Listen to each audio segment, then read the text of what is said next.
పరిశుద్ధ లేఖనాలలో నుండి నేటి మన ధ్యాన నిమిత్తము ఏర్పరచబడిన వాక్య భాగము నిర్గమకాండము 32వ అధ్యాయము 12వ వచనము. ఆయన కొండలలో వారిని చంపునట్లును భూమి మీద నుండి వారిని నశింపచేయునట్లును కీడు కొరకే వారిని తీసుకొని పోయెనని ఐగుప్తీయులు ఏల చెప్పుకొనవలెను. నీ కోపాగ్ని నుండి మళ్ళుకొని నీవు నీ ప్రజలకు ఈ కీడు చేయక దాని గూర్చి సంతాపపడుము. దేవుడి వాక్యమును మన వినికిడిలో ఆశీర్వదించునుగాక. ఆమేన్. ఆయన కొండలలో వారిని చంపునట్లును భూమి మీద నుండి వారిని నశింపజేయునట్లును కీడు కొరకే వారిని తీసుకొని పోయెనని ఐగుప్తీయులు ఏల చెప్పుకొనవలెను. నీ కోపాగ్ని నుండి మళ్ళుకొని నీవు నీ ప్రజలకు ఈ కీడు చెయ్యక దానిని గూర్చి సంతాపపడుము. నీ సేవకులైన అబ్రాహామును ఇస్సాకును ఇశ్రాయేలును జ్ఞాపకం చేసుకొనుము. పిల్లారా, దేవుని ప్రజల యొక్క బలహీన ఘడియలలో లేక దేవుని ప్రజల యొక్క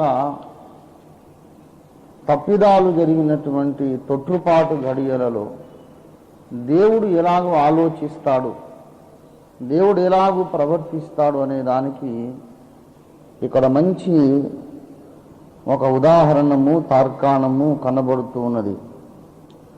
ఇశ్రాయేలీల మీద దేవుని కోపము మండినదట. ఇశ్రాయేలు మీద దేవుని కోపము మండినది. 10వ వచనము చూడండి. దేవుడు అంటున్నాడు, కావున నీ ఊరకుండుము, నా కోపము వారి మీద మండుము. ఎందుకంటే ఇశ్రాయేలీయులు లోబడ నొల్లని ప్రజలు. 9వ వచనము చివరన వారు దేవుని వాక్యానికి ఏమాత్రము లోబడలేరు. Disobedient by their very nature. వారి స్వభావమే అటువంటి అవిధేయత పిల్లలు వాళ్ళు. కనుక పదే పదే మారుమారు తిరుగుబాటు చేస్తూనే ఉన్నారు. దేవుణ్ణి నమ్మడము లేదు, దేవుడు చేయమన్నది చేయడము లేదు, వద్దన్నదే చేస్తున్నారు. దేవునికి ఆఖరికి ఏంటంటే కోపము మండినది. మోషే, ఈ ప్రజల మీద నా కోపము మండును, వారిని నాశనము చేసి కాల్చివేసి నీలో నుండి ఇంకో కొత్త జనాన్ని సృష్టిస్తాను అని దేవుడు అంటున్నాడు. ఈ సందర్భంగా మోషే చేసిన ప్రార్థన పరిశుద్ధాత్మ చేసినటువంటి ప్రార్థన. మోషే చేసిన ప్రార్థన పరిశుద్ధాత్మ నడిపించిన ప్రార్థన. పరిశుద్ధాత్మ నడిపింపు కింద ప్రార్థన చేస్తున్నాడు. ఏమంటున్నాడంటే, దేవా యెహోవా, ఈ నీ ప్రజల మీద నీ కోపము మండనేలా అని ఒక మంచి మాట అంటాడు. ఒకవేళ వీళ్ళని చంపేస్తే నాయన ఏం జరుగుతుందంటే, ఐగుప్తీయులు నిన్ను గూర్చి చెడుగా చెప్పుకుంటారు, ఐగుప్తీయులు నిన్ను గూర్చి అవమానకరంగా మాట్లాడుతారు. ఏమని? 12వ వచనం, ఆయన కొండలలో వారిని చంపునట్లు భూమి మీద నుండి వారిని నశింపజేయున్నట్లు కీడు కొరకే వారిని తీసుకొని పోయినని ఐగుప్తీయులు ఎలా చెప్పుకొనవలెను.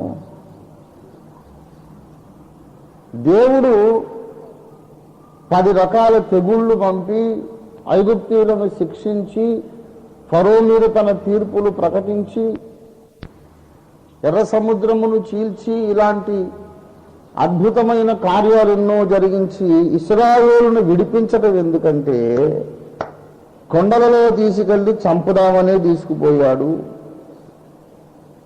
అని ఐగుప్తీయులు చెప్పుకుంటారు. చంపడానికి దేవుడు తీసుకుపోతాడంటే ఎంత దేవుని మీద ఎంత దుష్టునిగా చిత్రీకరిస్తున్నారు. దాస్యములో ఉన్నోళ్ళను నమ్మించి పాలు తేనెలు ప్రవహించే దేశము మీకు ఇస్తానని చెప్పి వారిని తీసుకెళ్లేటప్పుడే దేవునికి ఇంటెన్షన్ ఉందట, కొండలలో తీసుకుపోయి చంపేద్దాం వీళ్ళందరినీ అని. దేవుడు చెడు ఉద్దేశముతో ఈ పని చేశాడు అని ఐగుప్తీయులు చెప్పుకుంటారు కదా. వారు నిన్ను గూర్చి అట్లు ఏల చెప్పుకొనవలెను అని మాట్లాడుతున్నారు. అంటే దేవుని బిడ్డలారా, ఈ ప్రార్థన దేవుడు ఆలకించాడు. ఈ ప్రార్థన దేవుడు ఆలకించాడు. ఎందుకు ఆలకించాడంటే ఆయన చిత్తానుసారముగా మనం ఏదడిగినను దానిని ఆయన మనకు అనుగ్రహించును. మొదటి యోహాను పత్రిక 5వ అధ్యాయము 14వ వచనం. ఆయనను బట్టి మనకు కలిగిన ధైర్యం ఏదనగా ఆయన చిత్తానుసారముగా మనం ఏదడిగినా ఆయన మన మనవి ఆలకించుననున్నది. దేవుడు మన ప్రార్థన ఎప్పుడు వింటాడు చెప్పండి? ఆయన చిత్తానుసారముగా ప్రార్థించినప్పుడే ప్రార్థన వింటాడు. దేవుడు మోషే ప్రార్థన విన్నాడా లేదా? విన్నాడు. నిర్గమకాండం 32వ అధ్యాయం 12 చివరన ఏమన్నాడు? ఈ కీడును గూర్చి నీవు సంతాపపడుము. 14వ వచనంలో సరే అంతటా యెహోవా తన ప్రజలకు చేసేదనని చెప్పిన కీడును గూర్చి సంతాపపడెను. ఈ ప్రార్థన సంతాపపడుము. దేవా నువ్వు కీడు చేస్తానన్నావు, ఆ కీడు విషయంలో నువ్వు చేయొద్దు నాయన, మళ్ళుకో, వెనక్కి మళ్ళుకో. అసలు ఆ మాట అన్నందుకే నువ్వు సంతాపపడాలి, ఆ మాట తలపెట్టినందుకు నువ్వు సంతాపపడాలి, వద్దు అని ప్రార్థన చేశాడు. ఈ ప్రార్థనను దేవుడు ఎందుకు విన్నాడంటే అది ఆయన చిత్తానుసారమైన ప్రార్థన. ఏ ప్రార్థన తన చిత్తానుసారమైనదో ఆ ప్రార్థనను దేవుడు ఆలకిస్తాడు. ఈ సత్యం మనకు మొదటి యోహాను 5వ అధ్యాయం 14వ వచనంలో తేటగా నేర్పించబడుతున్నది. చదువుదాం పిల్లరా, బైబిల్స్ తీసి చూడండి. మొదటి యోహాను పత్రిక 5వ అధ్యాయము 14వ వచనం. ఆయనను బట్టి మనకు కలిగిన ధైర్యం ఏదనగా ఆయన చిత్తానుసారముగా మనం ఏది అడిగినను ఆయన మన మనవి ఆలకించునన్నది. కనుక ప్రియులారా, మోషే ప్రార్థన దేవుడు ఆలకించడానికి మొదటి కారణం ఆ ప్రార్థన దేవుని చిత్తానుసారమైనది. ఆ తర్వాత దేవుడు తన ప్రజలను శిక్షించకపోవడానికి మరో కారణం కూడా ఉన్నది. అదేమిటంటే ఐగుప్తీయులు తన గురించి ఏమి చెప్పుకుంటారో దేవుడు ఆలోచించి తన ప్రజలను శిక్షించుట. దేవుడు ఎన్నో అద్భుతాలు జరిగించి ఐగుప్తీయుల యొక్క దాస్యం నుండి ఇశ్రాయేలును విడిపించి వాగ్దాన భూమిని వారికి ఇస్తానని వాగ్దానం చేసి వారిని అరణ్యంలోకి తీసుకుని వచ్చాడు. దేవుడు వారిని కనాను భూమికి చేర్చకుండా ఒకవేళ వారిని అరణ్యములోనే నశింపజేస్తే ఐగుప్తీయులు దేవుని గూర్చి ఎగతాళిగా మాట్లాడుకుంటారు. దేవుడు చేతకాని వాడై తన ప్రజలను అరణ్యములోనే నశింపజేశాడు, దేవుడు తన ప్రజలను కనానుకు చేర్చలేకపోయాడని ఐగుప్తీయులు దేవుని గూర్చి గేలిగా మాట్లాడుకుంటారు. దేవుడు తన ప్రజలను ఆ సమయంలో శిక్షించినట్లయితే దేవునికి ఆయన పిల్లలకు కూడా అపఖ్యాతి కలుగుతుంది. అందుచేత దేవుడు తన పిల్లలను ఇశ్రాయేలీయులను శిక్షించటం అనుకున్నాడు. దేవుడు తన ప్రజలైన ఇశ్రాయేలీయులను శిక్షించకపోవడానికి మరో కారణం పితరులను జ్ఞాపకం చేసుకోవడం. ఈ విషయం మనకు నిర్గమకాండంలోని మోషే ప్రార్థన సందర్భంగానే తేటగా పరిశుద్ధాత్మ దేవుడు వ్రాయించి పెట్టాడు. దయచేసి బైబిల్స్ తీసి చూద్దాం పిల్లారా. బైబిల్స్ ఉన్నవారు చూడండి, లేనివారు శ్రద్ధగా ఆలకించండి. నిర్గమకాండము 32వ అధ్యాయము 12వ వచనం చదువుతున్నాను, గమనించండి. మోషే ఇలాగు ప్రార్థిస్తున్నాడు: నీ సేవకులైన అబ్రాహామును, ఇస్సాకును, ఇశ్రాయేలును జ్ఞాపకము చేసుకొనుము. నీవు వారితో ఆకాశ నక్షత్రముల వలె నీ సంతానము అభివృద్ధి చేసి నేను చెప్పిన ఈ సమస్త భూమిని మీ సంతానమునకిచ్చేదననియు వారు నిరంతరము దానికి హక్కుదారులగుదురు, నీవు వారితో నీ తోడని ప్రమాణము చేసి చెప్పితివి అనెను. అంతటా యెహోవా తన ప్రజలకు చేసేదనని చెప్పిన కీడును గూర్చి సంతాపపడెను. పిల్లరా, గమనిస్తున్నారా? నీ సేవకులైన అబ్రహామును, ఇస్సాకును, ఇశ్రాయేలును జ్ఞాపకము చేసుకునుము అని మోషే ప్రార్థించగా దేవుడు తన దాసులను అబ్రహాం, ఇస్సాకు, యాకోబులను జ్ఞాపకం చేసుకున్నాడు. అలా జ్ఞాపకం చేసుకొని ఇశ్రాయేలును శిక్షించకుండా మానుకున్నాడు. ఈ దినాన మనలను ఆయన శిక్షించకపోవడానికి ముఖ్య కారణం మన పితరులను ఆయన జ్ఞాపకం చేసుకోవడమే. మనకు కూడా పితరులు ఉన్నారు, దేవునికి ఇష్టలైన పితరులు. మనం ఎవరి వంశమో, ఎవరిలో నుండి పుట్టామో ఆయన జ్ఞాపకం చేసుకొని మనలను ఆయన శిక్షించటం ఈ దినాన మానుకుంటూ ఉన్నాడు. దయచేసి గమనించండి, మన పితరులు ఎవరో మనం అర్థం చేసుకోవడానికి పరిశుద్ధ లేఖనాలలో వంశావళి అనే మాటను మనం కొంచెం సేపు ధ్యానం చేద్దాం. ఆదికాండం 5వ అధ్యాయం 1వ వచనములో ఆదాము వంశావళి గ్రంథము ఇదే అని వ్రాయబడి ఉండడం మనం గమనిస్తాం.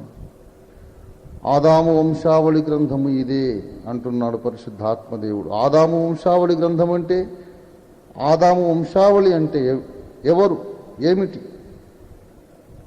ఆదాములో నుండి పుట్టిన వారు ఆదాము యొక్క వంశావళి. ఎవరి జన్మకైతే ఆదాము కారణమైనాడో వారందరూ ఆదాము యొక్క వంశావళి. కానీ కొత్త నిబంధనలోనికి వచ్చి కొత్త నిబంధనను ప్రారంభిస్తూ మత్తయి సువార్త 1వ అధ్యాయం 1వ వచనంలో మనం గమనించి చూస్తే దేవుడిలాగు వ్రాయించాడు, యేసుక్రీస్తు వంశావళి. యేసుక్రీస్తు వంశావళి. మత్తయి సువార్త 1వ అధ్యాయం ప్రారంభవచనాలు గమనించండి. యేసుక్రీస్తు వంశావళి ఇదే. అబ్రహాము కుమారుడైన, దావీదు కుమారుడైన యేసుక్రీస్తు వంశావళి అని పరిశుద్ధ లేఖనాలు మాట్లాడుతూ ఉన్నాయి. కానీ యేసుక్రీస్తు ఎప్పుడున్నాడు? దావీదు లేకముందు, అబ్రహాము పుట్టక ముందే యేసు ఉన్నాడు. గనుక యేసుక్రీస్తు వంశావళి అంటే అర్థం ఏంటంటే వీళ్ళందరూ యేసయ్య పిల్లలని అర్థం. అబ్రహామైనా యేసు ప్రభు యొక్క కుమారుడే, దావీదు కూడా యేసు ప్రభు యొక్క కుమారుడే.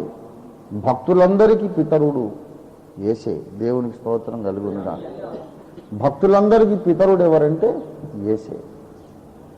కనుక మనందరికీ పితరుడు ఎవరు అంటే ఇశ్రాయేలు జనాంగానికి మూల పురుషుడు ఎవరు ఏమండి? ఇశ్రాయేలు జనాంగానికి మూల పురుషుడు అబ్రహాం కదా. అబ్రహాం ఒక మూల పురుషుడు. అయితే క్రీస్తు సంఘమునకు మూల పురుషుడు ఎవరంటే యేసుక్రీస్తు ప్రభువే మూల పురుషుడు. హెబ్రీ పత్రిక 2వ అధ్యాయం 13వ వచనములో ఇదిగో నేనును దేవుడు నాకు ఇచ్చిన పిల్లలును అని యేసు చెప్పుచున్నాడు. మనమందరము యేసయ్యకి ఏమవుతామంట? పిల్లలము. మనమందరం యేసుకు పిల్లలు. ఇదిగో దేవుడు నాకు ఇచ్చిన పిల్లలు అన్నాడు. 45వ కీర్తనలో యేసును గూర్చి ఒక వాగ్దానము యేసుకు తండ్రి అయిన దేవుడు చేస్తున్నాడు.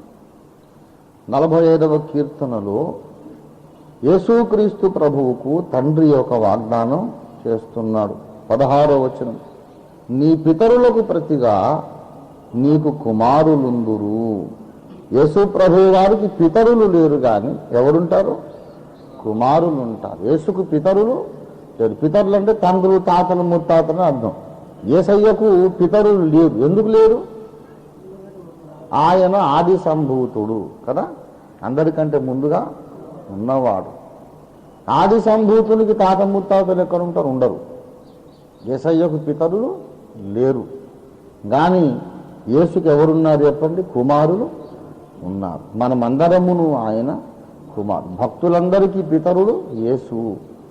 ఈ విషయాన్ని మనం గమనించాలి. గనుక భక్తుల విషయములో ఆయన కోపించక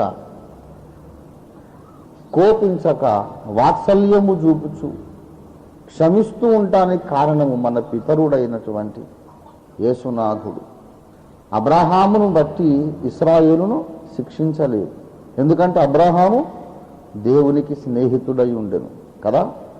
అబ్రహాము, ఇస్సాకు, యాకోబులు దేవునికి ఇష్టులై ఉండిరి గనుక వాళ్ళను బట్టి వీళ్ళను నేను శిక్షించను. వీళ్ళు తప్పే చేశారు కానీ వాళ్ళను బట్టి వీళ్ళని నేను శిక్షించను. మా పితరుడైన అబ్రహామును జ్ఞాపకం చేసుకో అని మోషే ప్రార్థన చేశాడు. చేయగానే దేవుడు అబ్రహామును జ్ఞాపకం చేసుకున్నాడు. అబ్రహామును జ్ఞాపకం చేసుకుంటే, అరే నాకింత ఇష్టుడు, నాకు ప్రియుడు కదా, ఆ అబ్రహాము యొక్క పిల్లలు కదా వీళ్ళు, సరేలే. ఇశ్రాయేలీయులు ఘోరమైన తప్పు చేశారు. కానీ అబ్రహాము గుర్తుకు రాగానే దేవుని కోపం అరే చల్లారింది. అయ్యో నా ఫ్రెండ్ పిల్లలే కదా, నా స్నేహితుని పిల్లలే కదా, అది కోపము చల్లారింది. నేను ఒక మాట చెప్తున్నా, అబ్రహాం ఎవరు? దేవునికి స్నేహితుడు. అబ్రహాము గుర్తుకు రాగానే ఇశ్రాయేలు మీద ఉండే కోపం చల్లారింది. అబ్రహాము దేవునికి ఎక్కువ దగ్గరనా, యేసయ్య ఎక్కువ దగ్గర? నాకు చెప్పండి. అబ్రహాం ఎక్కువ దగ్గరవుడా, యేసు ఎక్కువ దగ్గరవుడా? యేసు అంటే ఎవరు మరి? ఆయన దేవుని మహిమ యొక్క మూర్తిమంతము, ఆయన దేవుని మహిమ యొక్క మూర్తిమంతము, అదృశ్య దేవుని యొక్క స్వరూపము, కనబడని దేవుని కనిపించే రూపము, దేవుని అద్వితీయ కుమారుడు. నీవు నా కుమారుడవు, నేను నిన్ను ప్రేమించుచున్నాను, నీవు నా కుమారుడవు, నిన్ను ప్రేమిస్తున్నాను అని దేవుడు పరలోకము నుండి మాట్లాడాడు. ఈయన నా ప్రియకుమారుడు, ఈయన మాట వినండి అన్నాడు. దేవునికి ఏ భక్తుడు ఎంత దగ్గరైనా తన అద్వితీయ కుమారుడి కంటే దగ్గరైన వాళ్ళు ఎవరు లేరు. ఇవాళ నన్ను దేవుడు కొట్టాలంటే నేను ఒక ప్రార్థన చేయొచ్చు, అయ్యా నేను తప్పు చేసిన మాట వాస్తవమే, కానీ మా నాయనను జ్ఞాపకం చేసుకో, మా నాయనను జ్ఞాపకం చేసుకో. ఎవర్రా మీ నాయన అన్నాడు. యేసయ్య. యేసు నాయన మా నాయన అంటే, అరే నువ్వు యేసయ్య బిడ్డవా? అరే ఏంద్రా అంత నీతిమంతుడు, అంత విధేయుని కడుపున ఇట్లాంటి దుర్మార్గుడు పుట్టేవేమిట్రా? మరి ఆ యేసయ్య మా నాయనని చెప్పుకుంటున్నావు, ఆయన బాట నడుద్దామని లేదురా నీకు బుద్ధి? ఏదో లేక మరి నాకు చాలా ఇష్టడైన వాడిని నాకు జ్ఞాపకం చేశావు కాబట్టి ఈ ఒక్కసారికి నేనేమనలే పో అంటాడన్నమాట. అబ్రహామును జ్ఞాపకం చేసుకుంటేనే అంత కోపము చల్లారింది. మరి మన పితరుడైన యేసును జ్ఞాపకం చేసుకుంటే ఇంకా కోపం ఉంటుందా? ఉండదు. ఏం చేస్తాడంటే యేసును బట్టి నీ పాపములను ఆయన క్షమించేస్తాడు. ఇంకొక మాట, అబ్రహాముకును యేసుకు ఒక ముఖ్యమైన తేడా ఉన్నది. అబ్రహాము పిల్లలు అని కొంతమంది, మనమేమో యేసయ్యకు పిల్లలం. అబ్రహాము చేయని పని ఒకటి యేసు చేశాడు. ఏంటంటే తన పిల్లల యొక్క దోషముల కొరకు ఆయన ప్రాయశ్చిత్తము చేశాడు కదా. అబ్రహాము ఆ పని చేశాడా? చేయలేదు. అబ్రహాము దేవునికి ఇష్టడుగా బ్రతికాడంతే. కానీ యేసయ్య మన పాపముల కొరకు ఆయన తన రక్తమును ధారపోశాడు. అయ్యా యేసును బట్టి నా పాపములు క్షమించు, యేసును బట్టి నా పాపములు క్షమించు. ఎందుకయ్యా యేసును బట్టి క్షమించాలంటే ఆ యేసు నా పాప పరిహారము కొరకు తన పరిశుద్ధ రక్తమును కార్చాడు కదా. ఈ ఆర్గ్యుమెంట్కు దేవుని ముందు తిరుగులేదు. ఎప్పుడైతే నీవు యేసు రక్తమును బట్టి ఆయన కృపను ఆశ్రయిస్తావో తప్పకుండా నువ్వు దేవుని కృప పొందగలుగుతావు. తప్పకుండా నువ్వు దేవుని కృప పొందగలుగుతావు. గర్భగుడిలో దేవుడు కూర్చునేటటువంటి ఆసనము పేరు ఏం ఆసనం అంటే కరుణాపీఠము కదా. కరుణాపీఠము మీద దేవుడు కనబడతానన్నాడు కదా. ప్రత్యక్ష గుడారములో 3వ గది లోపల గర్భాలయములో దేవుడు కనిపించే చోటున్నది. ఆ చోటు పేరు ఏంటిదంటే కరుణాపీఠము. దేవుడు కూర్చున్న సీటు పేరే కరుణాపీఠము లేక కృపాసనం. గనక తప్పకుండా కృపను మనకి ఇవ్వడానికి దేవుడు ఇష్టపడుతున్నాడు. అయితే కృప ఎప్పుడు కూడా నీ స్వంత నీతిని బట్టి, నీ స్వంత యోగ్యతను బట్టి నీకు కృప దొరకనే దొరకదు. నీ యోగ్యతను బట్టి ఎన్నడూ కృప నీకు దొరకదు. కానీ అబ్రహామును బట్టి దేవుడెప్పుడు కూడా పితరులను బట్టి మనలను కరుణించే గొప్ప దేవుడు ఆయన. పితరులను బట్టి, మన తాత ముత్తాతలను బట్టి, ఒరే నువ్వు చాలా తప్పులు చేశావురా, అయినను నా దాసుడగు అబ్రహామును బట్టి నిన్ను నేను కరుణిస్తాను, నా కుమారుడైనటువంటి మరి దావీదును బట్టి నేను కరుణిస్తాను. ఆ రకంగా దేవుడు మరి తన కరుణను చూపించే గొప్ప దేవుడై ఉన్నాడు. మరి మొదటి రాజుల గ్రంథము 12వ అధ్యాయం చూడండి దయచేసి. 12వ అధ్యాయం 11వ అధ్యాయం 11వ అధ్యాయం 43 చూడండి దయచేసి.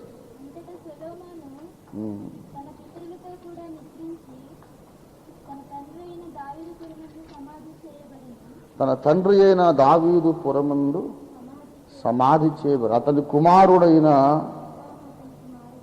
రెహబాము అతనికి మారుగా రాజాయన. ఈ రెహబాము చాలా బుద్ధి లేని పని చేశాడు. రెహబాము చాలా బుద్ధి లేని పని చేశాడు. ఎంత బుద్ధి లేని పని అనంటే, తన తండ్రితో సమానులైన పెద్దల సలహాను తృణీకరించి, యవనస్తుల సలహా అంగీకరించి రాజ్యమందరినీ శత్రువులను చేసుకున్నాడు. రాజ్యమందరినీ శత్రువులను చేసుకున్న తర్వాత వాళ్ళు ఏం చేశారంటే 12:16 చూడండి దయచేసి. 12:16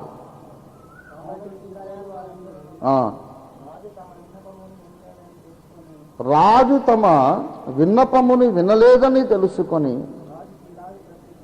రాజుకి ఇలాగు ప్రత్యుత్తరం ఇచ్చింది, దావీదులో మాకు భాగము లేదు, యెషై కుమారుని యందు మాకు స్వాస్థ్యము లేదు.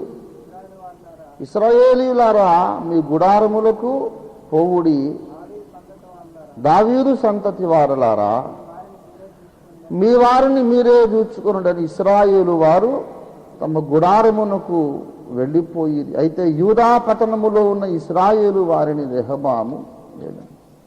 ఈ రకంగా ఇశ్రాయేలు రాజ్యం 2 భాగాలైపోయింది. 2 భాగాలైపోయి ఒక గోత్రము 2 గోత్రాలేమో రెహబాముకు మిగిలినవి, మిగతా 10 గోత్రాలు మొత్తము ఊడిపోయి ఇంకో రాజ్యం అయిపోయింది. రాజ్యము 2గా చీలిపోయింది. రెహబాము రాజ్యము నాశనం అయిపోయింది. రెహబాము దుష్టుడు, రెహబాము తెలివి తక్కువ పని చేశాడు. అయితే ఈ విషయం అంతా ఎందుకు చెప్పానంటే,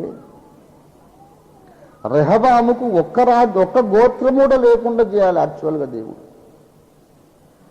రెహబాముకు ఒక గోత్రము కూడా లేకుండా చేయాలి. కానీ అప్పుడు దేవుడు తన దాసుడైన దావీదును జ్ఞాపకం చేసుకున్నాడన్నమాట. మొదటి రాజుల గ్రంథము 11వ అధ్యాయము 11వ వచనం చూడండి. యెహోవా అతని మీద కోపగించి సెలవిచ్చినదేమనగా, నేను నీతో చేసిన నా నిబంధనను కట్టడలను ఆచరింపకపోవుట నేను కనుగొనుచున్నాను. ఈ రాజ్యము నీకుండకుండా నిశ్చయముగా తీసివేసి నీ దాసునికి ఇచ్చే. రాజ్యం అంటే మొత్తమే ఊడబీకేశాడు. నీ రాజ్యము నీకుండకుండా తీసేస్తాను. ఇది నా శిక్ష, నేను విధించే శిక్ష. మళ్ళీ గుర్తొచ్చాడు, అయినను నా దాసుడైన దావీదు నిమిత్తం, అయినను నీ తండ్రి అయిన దావీదు నిమిత్తము నీ దినముల నుండి అలాగున, నీ దినములలో నేను అలాగున చెయ్యక నీ కుమారుని చేతిలో నుండి దాన్ని తీసివేసేదను, రాజ్యమంతయు తీసివేయను నా దాసుడైన దావీదు నిమిత్తం. దావీదు ఎప్పుడో చచ్చిపోయాడు. దావీదు ఇప్పుడు వచ్చి అడ్డుకునేది లేదు, ప్రార్థన చేసేది లేదు. అయ్యో ఎందుకయ్యా నా రాజ్యం పట్ల నా కొడుకు రాకుండా చేస్తున్నావని అడ్డుకునేది లేదు. కానీ దావీదు చనిపోయిన దేవుడు దావీదు యొక్క భక్తిని, దావీదు యొక్క ఆరాధనను, స్తుతులను మర్చిపోలేదు. దావీదు సేవను మర్చిపోలేదు. నా దాసుడైన దావీదు నిమిత్తము నేను కోరుకున్న యెరూషలేము నిమిత్తం ఒక గోత్రమును నీ కుమారునికి ఇచ్చాడు. ఇప్పుడు రెహబాము కలిగినటువంటి మూర్ఖత అంతా కూడా దేవుని శాపమే. రెహబాము కలిగిన మూర్ఖత దేవుని శాపమే. పెద్దల మాట వినలేదు, పిల్లకాయల మాట విన్నాడు, రాజ్య పౌరులందరినీ శత్రువులను చేసుకున్నాడు, కఠినంగా మాట్లాడంతా ఏంటంటే దేవుడు విధించిన శిక్ష. ఏం చెప్పాడు? సొలొమోను, నీవు పాపము చేసినందున నీ రాజ్యం అంతా తీసేసి నీ దాసునికి ఇచ్చేదను అంటుంటే మళ్ళా దేవునికి జ్ఞాపకం వచ్చాడు తన ఫ్రెండ్, ఎవరైనా దావీదు. అయినా మరి దావీదు గుర్తొస్తున్నాడే ఎట్లా? రాజ్యం తీసేయాల్సిందే కానీ రాజ్యమంతా తీసేయను, ఒక్క గోత్రమైనా నీకు ఉంచుతా అంటే తనకు నమ్మకముగా బ్రతికిన భక్తులను ఆయన జ్ఞాపకం పెట్టుకొని వారి పిల్లల తరముల వరకు మేలు చేసే గొప్ప దేవుడై ఉన్నాడు. దేవుని స్తోత్రం కలుగునుగా. అబ్రహాం ఏనాడో చచ్చిపోయాడు, కానీ అబ్రహాము యొక్క నీతిని బట్టి, అబ్రహాము యొక్క నమ్మకత్వమును, విశ్వసనీయతను బట్టి, అబ్రహాము విధేయతను బట్టి, అబ్రహాము చూపించిన భక్తిని బట్టి, ఆ సేవను బట్టి ఇశ్రాయేలును ఆయన కరుణించి వదిలేశాడు. దేవుడు మన పాపముల బట్టి మనల్ని వెంటనే శిక్షించకపోవడానికి రెండు కారణాలు. మొదటి కారణం ఏంటంటే అన్యులు ఏమనుకుంటారో, ఇశ్రాయేలీయులను కొండల మీద నశింపజేయడానికే యెహోవా వీళ్ళని తీసుకుపోయాడని అన్యులు అనుకుంటారు. ఏం క్రైస్తవుల దేవుడండి ఆయన, వీళ్ళు బాప్తిస్మం పొందిన వాళ్ళందరూ టప చచ్చిపోతున్నారు. అననీయ సప్యరు చచ్చిపోయినట్టు మనం చచ్చిపోయామనుకోండి, అప్పుడు అన్యులు ఏమనుకుంటారు? వీళ్ళ దేవుడు ప్రేమ లేని దేవుడు, చంపేసే దేవుడు, వీళ్ళ దేవుడు అందరిని కూడా నాశనం చేస్తున్నాడు, ఇదేం రక్షణయా బాబు అని అన్యులు చెప్పుకుంటారు కదా. కనుక అన్యుల దృష్టిలో అట్లా ఎందుకు మనం బ్యాడ్ కావాలని దేవుడు మనల్ని కొట్టడం లేదు. ఇది మొదటి కారణం. రెండవ కారణం ఏంటంటే మన పితరుడైనటువంటి మహానుభావుణ్ణి, మహామహుణ్ణి ఆయన జ్ఞాపకం చేసుకున్నాడు. అబ్రహాము జ్ఞాపకం వచ్చి ఇశ్రాయేలును కరుణించాడు. దావీదు జ్ఞాపకం వచ్చినందుకు రెహబామును కూడా కరుణించాడు. కానీ దావీదు కంటే దేవునికి ఇష్టడైన వాడు మన ప్రభు అయిన యేసు. అబ్రహాము గుర్తొచ్చినందుకు కోపం తగ్గిపోయింది. దావీదు గుర్తు రాగానే రాజ్యం తీసేస్తానని ముందు వచ్చిన కానీ మొత్తం తీసేయంలే అన్నాడు కదా. మరి యేసు జ్ఞాపకము రాగానే ఏమంటాడు? నా బిడ్డలారా, మీరు చాలా తప్పు చేశారు, కానీ మరణమగునంతగా నా చిత్తమునకు లోబడినటువంటి నా నమ్మకమైన కుమారుడు ఉన్నాడు. మరణము పొందినంతగా తన్ను తగ్గించుకొని నా చిత్తము నెరవేర్చిన నా కుమారుడు ఉన్నాడు. అతడు జ్ఞాపకం వస్తున్నాడయ్యా నాకు. అతనిని బట్టి మిమ్ములను నేను శిక్షించక వదిలేస్తున్నాను. ఇలా గమనించండి, మనము చేసే తప్పులలో అధిక భాగము దేవుడు అసలు అకౌంట్లోకే తీసుకోవడం లేదు. ఇది మనము ఒప్పుకొనవలసిన విషయం. దేవుడు అప్పుడప్పుడు మనం చేసే తప్పులను ఎత్తి మనకు చూపిస్తున్నాడు, కానీ అది బహు అరుదు అన్నమాట, బహు అరుదు. యోబు గ్రంథము 11వ అధ్యాయం 6వ వచనము చూడండి. ఆయనే జ్ఞాన రహస్యములు నీకు తెలియజేసిన ఎడల మేలు. అప్పుడు జ్ఞానము నీ యోచనకు మించినదని నీవు తెలిసికొందువు. నీ దోషములో అధిక భాగము దేవుడు మరచిపోయి ఉన్నాడని తెలుసుకొను. మన పాపములను అన్నిటినీ ఆయన సీరియస్గా పట్టించుకోవడం లేదు. ఇది ముందు మనం గ్రహించాలి. మన పాపములు చాలా వరకు ఆయన చూసి పోనీలే కదా, పోనీలే అని, మన పాపములు చాలా వరకు ఆయన చూసి పోనీలే కదా, పోనీలే అని అనుకోవడమే ఎక్కువ సార్లు. ప్రభువా కదా, నువ్వు 130వ కీర్తనలో నీవు దోషములను కనిపెట్టి చూసిన ఎడల ప్రభువా ఎవడు నిలువగలడు అని అన్నాడు కదా. 130వ కీర్తన 3వ వచనం, యెహోవా నీవు దోషములను కనిపెట్టి చూచిన ఎడల ప్రభువా ఎవడు నిలువగలడు. అంటే ఆయన దోషములను కనిపెట్టి చూసేవాడు కాదు. ఏంటి? అత్యధిక ప్రేమాస్వరూపి అయిన దీర్ఘశాంతపరుడు, నీపైనెప్పుడు కోపముంచడు, నీతో ఆయన వ్యాజ్యమాడడు. నా ఆత్మ నరులతో ఎల్లప్పుడూ వ్యాజ్యమాడదు. నిత్యము వ్యాజ్యమాడితే మనం ఎప్పుడో చచ్చిపోతాం. మాటి మాటికి గీసి కూర్చొని ఇట్లెందుకు చేసాం, అట్లెందుకు చూసాం, అటెందుకు మాట్లాడాం, ఇట్లా అన్నావేంటి, అటు చూసావు అది అన్ని పట్టుకుంటే మనం ఒక 5 నిమిషాలలో చచ్చిపోతాం. ఆయన ముందు మనం బ్రతకగలమా? అన్ని తప్పులే. ఇట్లెందుకు, అట్లెందుకు, ఇట్లెందుకు అంటే ఎప్పుడో చచ్చిపోతాం మనం. ఎన్నో చూడకూడని చూపులు చూస్తున్నాం, మాట్లాడకూడని మాటలు మాట్లాడుతున్నాం, తలంచకూడని ఆలోచనలు తలస్తున్నాం. ఎన్నోసార్లు దేవునికి దుఃఖం కలుగుతుంది. కానీ పోనీలే పోనీలే పోనీలే అని ఆయన అధిక భాగము ఆయన మన దోషములను చూసి చూడనట్టుగా వదిలేస్తూ ఉన్నాడు. ఎప్పుడో ఒకసారి అంటాడు, ఏమిరా ఇట్లా చేస్తే ఏందిరా బుద్ధిహీనుడా, ఏ క్యా కామ్ హై రే, క్యా ఐసా కర్ రే అని ఎప్పుడో అంటారు. 1000 తప్పులు క్షమించి ఒకసారి ఎప్పుడో ఏరా ఇట్లా చేస్తుంది అంటే మనం 1000సారి ఆయన 1001 అంటేనే అరే ఇంతదానికే నువ్వు ఇంత సీరియస్ కావాలన్నా? ఏం ప్రేమరా నీ ప్రేమ? అదే ఇంతకుముందు బెయిమాన్ క్షమించిన 1000 తప్పులు క్షమించినాక ఒక తప్పు గురించి మాట్లాడుతుంటే ఈ చిన్న తప్పుకి అంత సీరియసా నువ్వు? కృప లేదు, ప్రేమ లేదు, ఏం లేదు అని మనం ఉల్టా మళ్ళీ దేవుని మీద సనగడము మన బరితెగింపుకు అది పరాకాష్ట కదా. ఎంత బరితెగింపు! 1000 తప్పులు క్షమించి ఎవడన్నా మన ఇంట్లో ఉన్నాడు అనుకో, రోజు ఒక రూపాయి దొంగిలిస్తుంది. మన ఇంట్లో పనివాడు, మన ఇంట్లో పని పిల్లగాడు రోజు ఒక రూపాయి దొంగిలిస్తున్నాడు. మనకు తెలుస్తూనే ఉంది. మన జేబులోంచి తీస్తున్నాడు, లోపల నుంచి తీస్తున్నాడు, డ్రాయర్లోంచి తీస్తున్నాడు, ఒక్కోసారి మన బీరువాలో నుంచి లాకర్ నుంచి తీస్తున్నాడు. మనం చూస్తున్నప్పుడే 2-3 సార్లు తీశాడు. మనకు తెలుసు. రోజు ఒక రూపాయి తీసి మనం ఏమంటలేము. మరి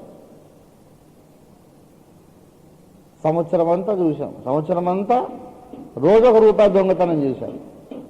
సంవత్సరం అయిన తర్వాత మనం అదే ఏమరా రూపాయి తీసావని అడిగితే, ఏంటి సార్ ఏడాదంతా నేను నీకు సేవ చేసిన, 1 రూపాయి కొరకే నువ్వు నన్ను ఇంత నిలదీయాలన్నా?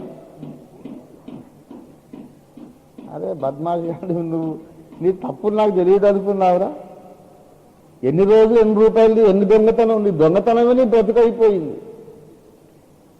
అసలే అడగకపోతే వాడు ఇంకా తెగించిగా పాపంలో కన్ఫర్మ్ అయిపోతాడని ఎప్పుడైనా ఒకసారి గద్దించడం. ఎప్పుడో ఒకసారి గద్దిస్తే ఎట్లన్నా నీకు నా ప్రేమ తక్కువైపోయింది ప్రభు. అరే ప్రేమ ఉండబట్టే మరి ఇన్ని తప్పులు క్షమించాను. అధిక భాగము దేవుడు మనం క్షమాపణ అడగక ముందే క్షమించేస్తున్నాడు. ఈ మాట మనం ఎప్పుడు మర్చిపోవద్దు. నేనే నా చిత్తానుసారము గాని అతిక్రమములను నేనే తుడిచేస్తున్నాను, నేను నీ పాపములను ఇక జ్ఞాపకము చేసుకొనను అని దేవుడు అంటున్నాడు. నువ్వు నాకు బతిమాలినందుకు కాదు. 22వ వచనం చూడు, యాకోబు నీవు నాకు మొర్రపెట్టుట లేదయ్యా, అసలు ప్రార్థనే మానేశావు. యేసయ్యా నా పాపాలు క్షమించు అని నువ్వు అడగలేదు. అడగకపోయినా నేనేం చేస్తున్నా, నేను నీ పాపములను నా చిత్తానుసారంగా క్షమించేసి ఇంకొక తీర్మానం చేసిన, మళ్ళా వాటిని ఎప్పుడు జ్ఞాపకం చేసుకోండి. ఆకాశానికి అంతున్నదేమో కానీ యేసయ్య ప్రేమకు అంతు లేదు. ఎంత ప్రేమ! అడగకపోయినా క్షమిస్తున్నాడు ఆయన. పోనీలే పోనీలే, చిన్నపిల్లోడు కదా పోనీలే. అయితే ఎప్పుడో ఒకసారి ఆయన మన పాపములను మనకెత్తి చూపుతాడు. ఎందుకంటే మరీ ఎప్పుడు మాట్లాడకపోతే వీడు పాపాలు చేయడానికి అలవాటు పడిపోతాడు. పరిశుద్ధంగా జీవిద్దామనే తీర్మానం చచ్చిపోతుంది. వాడు పాపములోనే వాడు స్థిరపడిపోయి ఆఖరికి నరకాగ్ని గుండంలోకి వెళ్ళిపోతాడు. పాపములోనే వాడు జీవించి పాపములో చచ్చిపోతే పరలోక రాజ్యానికి రాలేడు. కాబట్టి దేవుడు కనికరముతో వాడిని ఎప్పుడన్నా ఒకసారి ఏం రాట్లే చేస్తాడు అని అంట. గనుక దేవుని ప్రేమ చూడండి. మనము వారమంతా, గత మాసమంతా, ఏడాది ఎన్నో తప్పులు చేశాం. అయినను దేవుడు 2 కారణాలను బట్టి మనల్ని శిక్షించలేదు. మొదటి కారణం ఏమిటంటే మనల్ని దేవుడు ఒక్క దెబ్బ కొట్టొచ్చు. సంఘములు అందరికీ కుష్టో, ఇంకొకటో, క్యాన్సరో, టీబీయో వచ్చింది, చచ్చిపోతున్నారు టపటపమని. ఏంటంటే అందరూ పాపాలు చేస్తున్నారు, ప్రభు బలు తీసుకుంటున్నారు కాబట్టి వాక్య ప్రకారం దేవుడు శిక్షిస్తున్నాడు అని నెరవేర్చుకుంటూ పోయింది అనుకోండి. అందరూ ఏమనుకుంటారు? వీళ్ళ దేవుడు దయలేని వాడని అనుకుంటారు. దేవునికి నింద వస్తుంది. దేవుని ప్రేమను ఘనపరచడానికి, దేవుని కృపను ఘనపరచడానికి, ఏమంటే కృపను ఘనపరచడానికి దేవుడు మన పట్ల ఓరిమి వహిస్తూ ఉన్నాడు. కృపను ఘనపరచడం అనే కాన్సెప్ట్ ఒకటి ఉంది. దయచేసి ఆదికాండము 19వ అధ్యాయం 19వ వచనం చూడండి. Honouring the grace 19. ఇదిగో నీ కటాక్షము నీ దాసుని మీద వచ్చినది, నా ప్రాణము రక్షించుట వలన. బాగా గమనించాలండోయ్. నా ప్రాణము రక్షించుట వలన నా పట్ల నీవు కృపను కనుబరచితివి అనలేదు. నా పట్ల నీవు కృపను కనపరిచితివి కాదు. ఏమన్నాడు? కృపను ఇంతకుముందే కనపరిచాడట. ఇప్పుడు కృపను ఏం చేశాడంటే ఘనపరిచాడు. అంటే దేవుని కృప ఎంత ఘనమైనది అనేటటువంటి అభిప్రాయాన్ని కలిగించాడు. లోతు ఆలస్యం చేస్తున్నాడు. ఏమండి? లోతు ఆలస్యం చేస్తున్నాడు. ఈ దేవదూతలు చెప్పారు, అయ్యా తొందరగా ఈ పట్టణం వదిలి బయటికి పారిపో, ఆ కొండకి వెళ్ళిపో, నువ్వు అక్కడికి పోయేదాకా మేమేం చేయలేము, నీ పక్షముగా పరలోకములో ప్రార్థనలు ఉన్నాయి, తొందరగా బయలుదేరవయ్యా అని చెప్తే ఈయనేమో అల్లున్నని పిలుస్తాడు. వాళ్ళేమో రారు. ఊకమావయ్య ఆకాశం తగ్గి పడేదేంది, పిచ్చి పట్టిందా నీకు అని ఎగతాళి చేస్తున్నారు. అయ్యా దేవదూతలు చెప్పారు, దేవదూతలు లేదు, గాడిద గుడ్డు లేదు, దేవదూతలు ఏంటిది, వాళ్ళు మనుషులే, రమ్మనిటు చూపిస్తాం మనుషులో కాదు అని వీళ్ళు మూర్ఖులు. అయ్యో దేవుని శిక్ష వస్తుంది మన పట్టణానికి అంటే వాణ్ణి లాగి వీణ్ణి లాగి ఈయన చదువుకొని లేట్ చేస్తున్నాడు. లేట్ చేస్తుంటే ఇక్కడేమో దేవుని ఉగ్రత గడియ వచ్చేసింది. ఈ దేవదూతలు ఏం చేసిందంటే వీడిట చెప్తూ వచ్చే రకం కాదని 2 చేతులు పట్టుకుని బరబర లాక్కొని వెళ్ళిపోయాడు. లిటరల్గా లాక్కుపోయిందనే ఉంది, చేతులు పట్టుకొని లాక్కుపోయిందని ఉంది. చెప్తే టైంకి రమ్మంటే రాడు, లేట్ అయిపోతున్నది, ఇంకా కొంచెం లేట్ చేస్తే ఈయన తప్పకుండా నాశనం అయిపోతాడు అని చెప్పి దయచేసి 16వ వచనం అతడు తడవు చేశాను. అప్పుడు అతని మీద యెహోవా కనికరపడుట వలన ఆ మనుష్యుడు అతని చేతిని, అతని భార్య చేతిని, అతని 2 కుమార్తెల చేతిని పట్టుకొని వెలుపలికి తీసుకొని చేతులను పట్టుకొని వెలుపలి తీసుకొచ్చి రావయ్యా అని చేతులు పట్టుకొని, మాటకు వింటలేడు ఆయన. రా అంటే రావడం లేదు, చేతులు పట్టుకొని లాక్కుపోయాడు. అప్పుడు అన్నాడు, అయ్యా కృపను ఘనపరిచితివి. You have honoured the grace. దేవుడు మనల్ని ఎప్పుడైనా మన పట్ల వ్యవహారం చేసేటప్పుడు కృపను ప్రేమను అన్యుల దృష్టిలో హెచ్చించాలని, అరే ఇటువంటి పనికి మానవులను కూడా ప్రేమిస్తున్నాడు, వీళ్ళ దేవుడు ఎంత మంచి దేవుడయ్యా, ఇలాంటి అవిధేయులను కూడా ఆయన ఆశీర్వదిస్తున్నాడు, ఎంత అద్భుతకరుడైన దేవుడు అని దేవుని ప్రేమను దేవుని కృపను అందరూ హెచ్చించి మాట్లాడుకోవాలి. అందుకు మనం ఇంకా బతుకున్నాం. లేకపోతే మనం బ్రతుకుండే యోగ్యులము కాదు, జీవించడానికి యోగ్యులం కాదు, ఏనాడో చచ్చిపోవాలి. దేవుని బిడ్డలారా, దేవునికి నేను ఒక్కసారి కూడా దుఃఖము కలిగించలేదని మనం చెప్పగలము. ఎవరమైనా గుండె మీద చేసుకుని నేను దేవునికి ఒక్కసారి కూడా దుఃఖము కలిగించలేదు అని చెప్పగలమా? చెప్పలేదు. కానీ దేవుడు మనల్ని అన్నవస్త్రములిచ్చి పోషిస్తున్నాడు కదా, మనకు ఆరోగ్యమునిస్తున్నాడు, స్వస్థతనిస్తున్నాడు, అవసరమైన విధంగా మనకు ఆయన పోషణ దయచేస్తూనే ఉన్నాడు. నేను ఆ స్తుతి పాట రాసుకున్నాను చూసారా, హల్లెలూయా పాటలతోనే పాట. నేను అరణ్య యానములో నిన్ను పలుమార్లు విసిగించిన, కోపించుచునే వాత్సల్యము చూపి అనుదినము నన్ను మరొక మన్నాను కురిపించి. ఒకవైపు కోపం వస్తూనే ఉంది, ఇంకోవైపు జ్ఞాపకం వస్తుంది, అరే వానికి భోజనం టైం అయింది కదా, అన్నం పెట్టకపోతే ఎట్లా,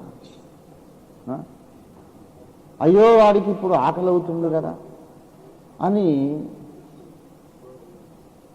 దేవుడు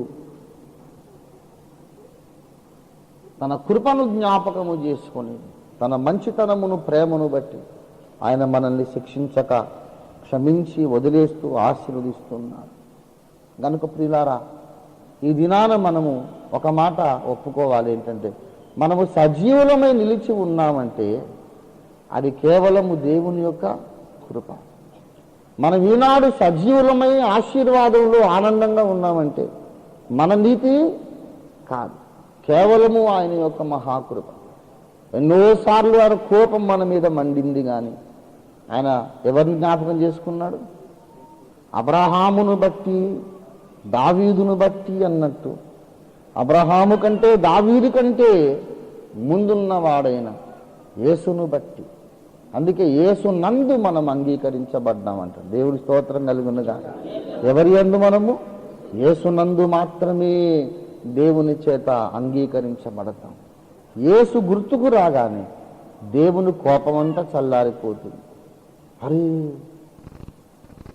నా కుమారుడి కొడుకు అయ్యా నువ్వు, నిజముగా నా కుమారుడు ఎంత నమ్మకస్తుడు, ఎంత విధేయుడు, నేను అప్పగించిన నా చిత్తమును ఆయన నెరవేర్చడానికి ఎన్ని బాధలు అనుభవించాడు, నా చిత్తము నెరవేర్చడానికి రక్తమును చిందించాడు, మొహాను ఉమ్మయించుకున్నాడు, నా తండ్రి చిత్తము నెరవేర్చడమే నాకు ఆహారం అన్నాడు.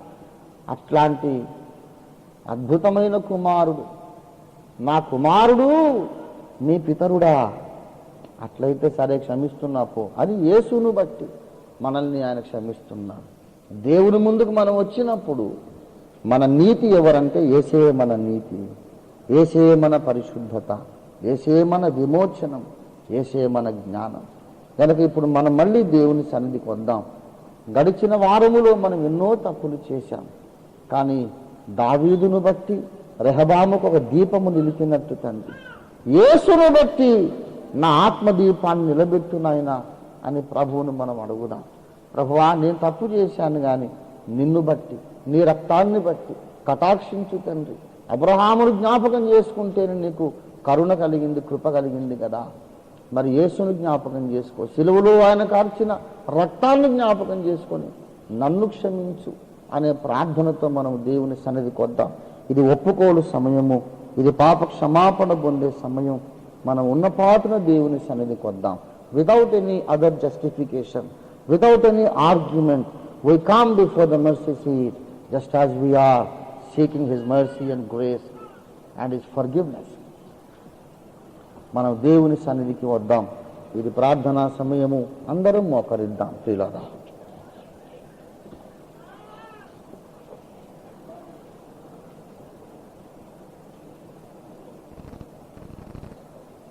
మీద నా కోపము మండుచున్నది, ఇశ్రాయేలు మీద నా కోపము మండుచున్నది. దాని అబ్రాహామును బట్టి నేను వారిని కరుణించుచున్నాను. నా సంఘమా, నా ప్రజలారా, మీ మీద కూడా నా కోపం అనేక సార్లు మండి ఉన్నది. కానీ యేసును బట్టి, నా ప్రియమైన కుమారుడైన, నా అద్వితీయ కుమారుడైన యేసును బట్టి నేనే నీ పాపములను తుడిచివేశాను, క్షమించాను. నీ పాపములన్నీ నా వీపు వెనుక పారవేశాను, మరలా వాటిని జ్ఞాపకం చేసుకొనను అని నేను తీర్మానం చేసుకున్నాను. Only because of Jesus Christ. ఇది ప్రభువు వాక్కు. ప్రియులారా, మనము దేవుని సన్నిధిలో మోకరించి ఉన్నాం. మనం మరికొద్ది సేపట్లో ప్రభు యొక్క రక్తాన్ని త్రాగుతాం, ప్రభు శరీరాన్ని తింటాం. ప్రభు శరీరాన్ని తినడం, ప్రభు రక్తాన్ని త్రాగడం మనకు నిత్య జీవాన్ని కలిగిస్తుంది. ప్రభు శరీరాన్ని తిని ప్రభు రక్తాన్ని త్రాగడం ద్వారా దేవుడే వచ్చి మన లోపల జీర్ణమవుతాడు. దేవుడే మన లోపల ప్రవేశించి మనలో జీవనం చేస్తాడు. కొద్దిసేపట్లో ఈ ఆశీర్వాదకరమైన ప్రభురాత్రి భోజనములోనికి మనం వెళతాం. అయితే పాపము చేస్తూ, పడుతూ, లేస్తూ, పాపముతో రాజీపడి ఉన్నవాడిగా మనము ప్రభు బలలోనికి వెళదామా? అలాగూ చేయవద్దు.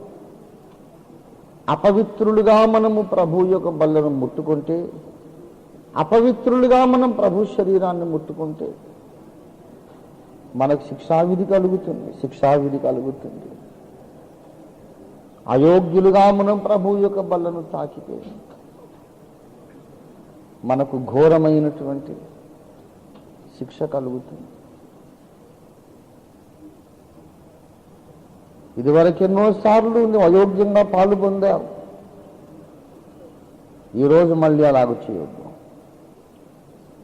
దేవుని కృపను మనము పాపమునకు వాడుకోవద్దు. దేవుని కృపను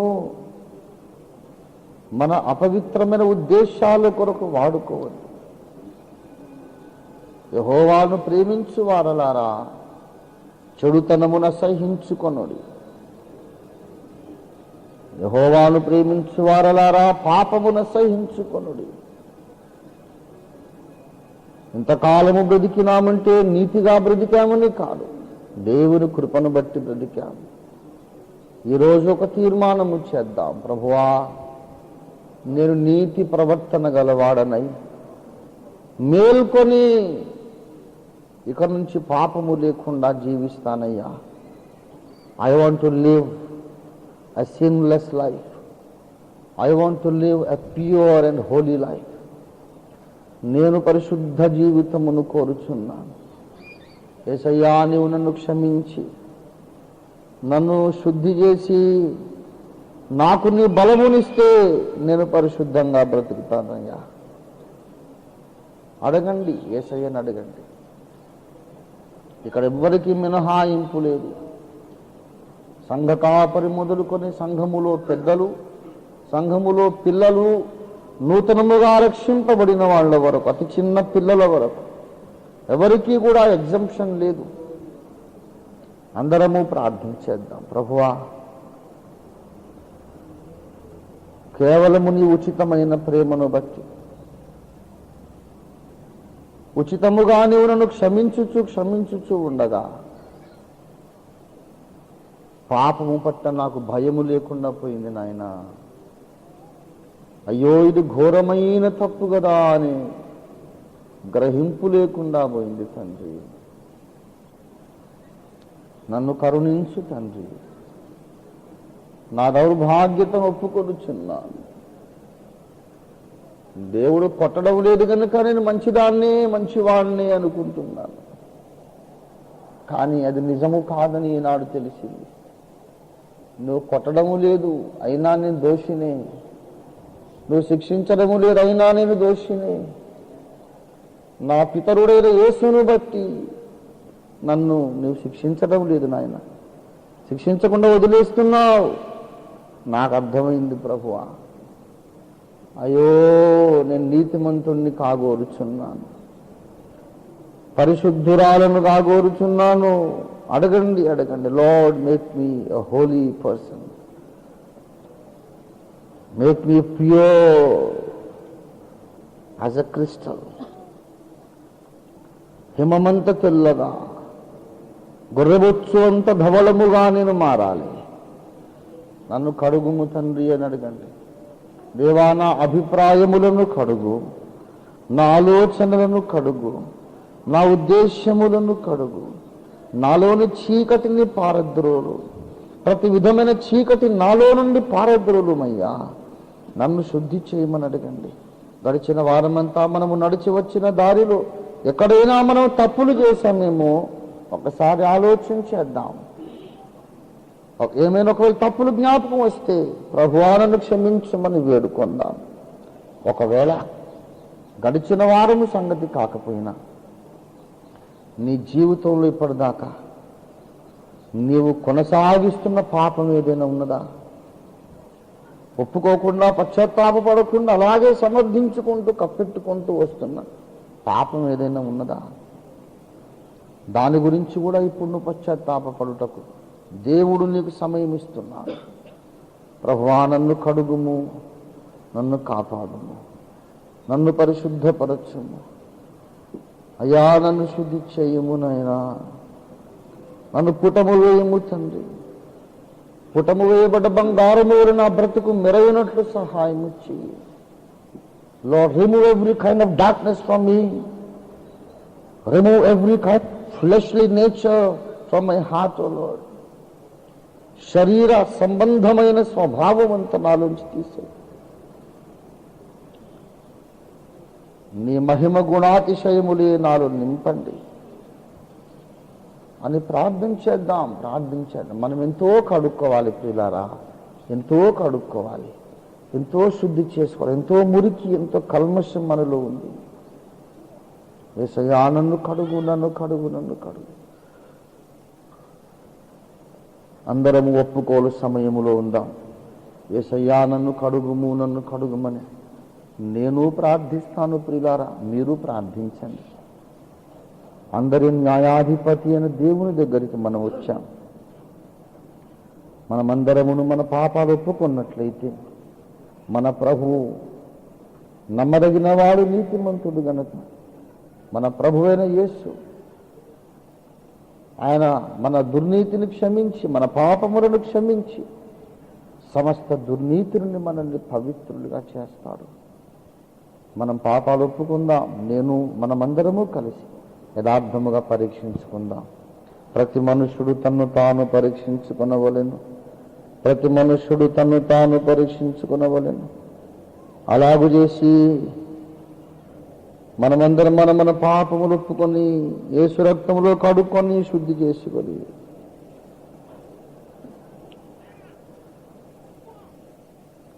యోగ్యులముగా ప్రభు బల్లలో మనం పాలు పొందుదాం. ఇది స్నానము చేసే సమయం. అందరికీ స్నానానికి సమయం ఇస్తూ మరికొద్ది క్షణాలిక నేను మాట్లాడను.